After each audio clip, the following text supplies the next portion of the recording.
Daily என்ன குழம்பு வைக்கிறதுன்னு யோசிக்கிறதே பெரிய வேலையாக இருக்குங்க. இன்னைக்கு பீர்க்கங்காவும் கத்திரிக்காயும் வச்சு ஒரு கடையல் தான் பண்ண போகிறேன்.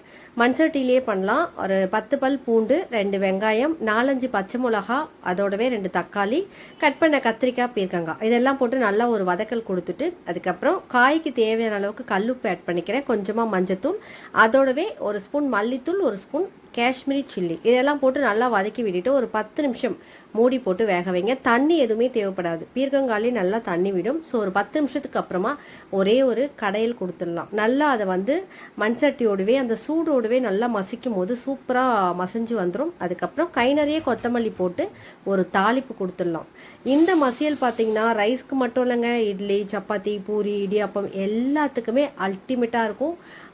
இந்த மாதிரி என்ன குழம்பு வைக்கிறது அந்த மாதிரி யோசிக்கும் போது என்னென்ன காயில் மசியல் பண்ண முடியுமோ அதெல்லாம் ட்ரை பண்ணிவிட்டு எப்படி இருக்குன்னு கமெண்ட் செக்ஷனில் கமெண்ட் பண்ணுங்கள்.